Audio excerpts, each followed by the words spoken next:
नमस्कार। आज 21 मई 2026 दिन गुरुवार है। आइए नजर डाल लेते हैं मध्य प्रदेश की बड़ी और जरूरी खबरों पर। आप कहां से एमपी न्यूज देख रहे हैं, कमेंट कर बताएं। देश में पेट्रोल और डीजल को लेकर तरह तरह की जानकारियां सामने आ रही हैं। स्थिति चिंताजनक बनी हुई है। कच्चे तेल की लगातार कमी बनी हुई है। हालांकि सरकारी तेल कंपनी इंडियन ऑयल कॉरपोरेशन ने कहा कि उसके पास 1 महीने से ज्यादा का कच्चे तेल का स्टॉक मौजूद है और देश में तेल की कोई कमी नहीं होगी।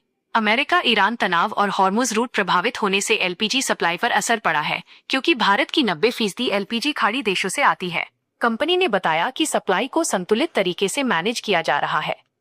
वहीं वित्त वर्ष 2025 और 26 की चौथी तिमाही में कंपनी का मुनाफा 81% बढ़कर 15,176 करोड़ रुपए पहुंच गया, जो पिछले साल समान तिमाही में 8,367 करोड़ रुपए था। सोने और चांदी की कीमतों में मंगलवार को गिरावट दर्ज की गई। India Boolean and jewellers association के अनुसार चांदी 3,761 रुपए सस्ती होकर 2.65 लाख रुपए प्रति किलो पर पहुंच गई। वहीं 24 कैरेट सोना 1,116 रुपए गिरकर 1.58 लाख रुपए प्रति 10 ग्राम रह गया। जयपुर, दिल्ली और लखनऊ में 24 कैरेट सोने का भाव 1.58 लाख रुपए से ज्यादा दर्ज किया गया। इससे पहले जनवरी में सोना और चांदी अपने ऑल टाइम हाई स्तर पर पहुंचे थे। बाजार विशेषज्ञों के मुताबिक अंतर्राष्ट्रीय हालात और निवेशकों की सतर्कता के कारण कीमतों में उतार चढ़ाव बना हुआ है। सुप्रीम कोर्ट ने कहा कि खतरनाक या रेबीज संक्रमित आवारा कुत्तों को इंजेक्शन देकर मारा जा सकता है और लोगों की सुरक्षा सर्वोपरि है। कोर्ट ने सार्वजनिक स्थानों से आवारा कुत्तों को हटाने के आदेश के खिलाफ दाखिल सभी याचिकाएं खारिज कर दी। अदालत ने कहा कि नागरिकों को गरिमा और सुरक्षा के साथ जीने का अधिकार है। कोर्ट ने नवंबर 2025 में दिए गए पुनर्वास और नसबंदी संबंधी निर्देशों को लागू रखने के आदेश दिए हैं। साथ ही चेतावनी दी कि नियमों का पालन नहीं करने वाले अधिकारियों पर अवमानना की कार्रवाई की जाएगी। प्रधानमंत्री नरेंद्र मोदी के मन की बात कार्यक्रम को 31 मई को मध्य प्रदेश में विशेष रूप से किसानों के साथ सुना जाएगा। भाजपा प्रदेश अध्यक्ष हेमंत खंडेलवाल ने मंत्रियों, सांसदों, विधायकों और पार्टी पदाधिकारियों को सभी बूथों पर किसानों के साथ कार्यक्रम सुनने के निर्देश दिए हैं। प्रदेश सरकार ने वर्ष 2026 को कृषक कल्याण वर्ष घोषित किया है, जिसके तहत किसानों की आय बढ़ाने, सिंचाई विस्तार और महिला किसानों के सशक्तिकरण पर फोकस किया जा रहा है।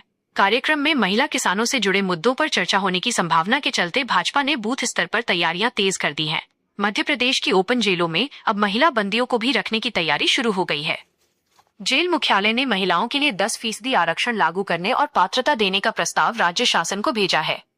यह पहल सुप्रीम कोर्ट के निर्देशों से पहले शुरू की गई है।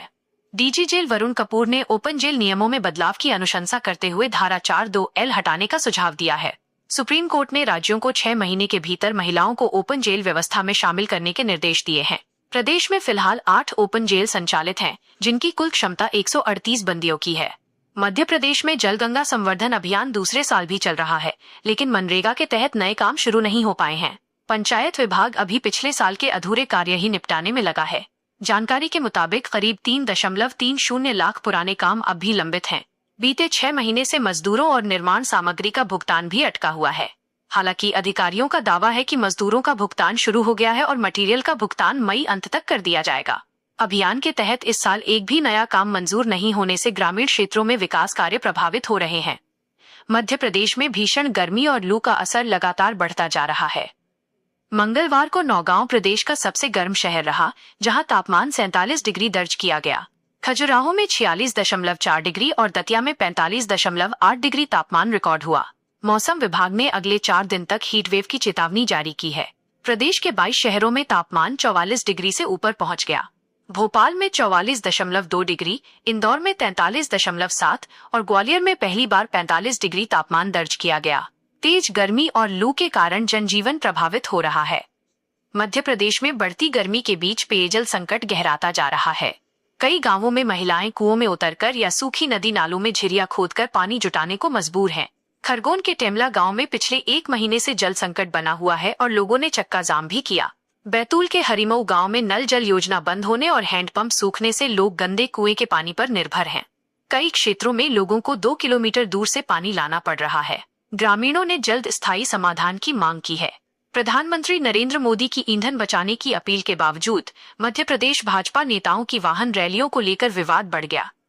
निगम, मंडल और बोर्ड अध्यक्षों की रैलियों पर आलोचना होने के बाद केंद्रीय नेतृत्व ने प्रदेश संगठन को फटकार लगाई। इसके बाद भाजपा ने 2 नेताओं पर कार्रवाई की और कई पदाधिकारियों को सख्त हिदायत दी। अब मंत्री, विधायक और सांसद सार्वजनिक परिवहन और इलेक्ट्रिक वाहनों का उपयोग करते नजर आ रहे हैं। बुधवार को मंत्री गौतम टेटवाल और नारायण सिंह पवार मंत्रालय की बैठक में ई रिक्शा से पहुंचे। हालांकि कई नेता अब भी निजी कारों से आवागमन कर रहे हैं। ऑनलाइन दवा बिक्री के विरोध में बुधवार को मध्य प्रदेश में करीब 41,000 दवा दुकानें बंद रहीं।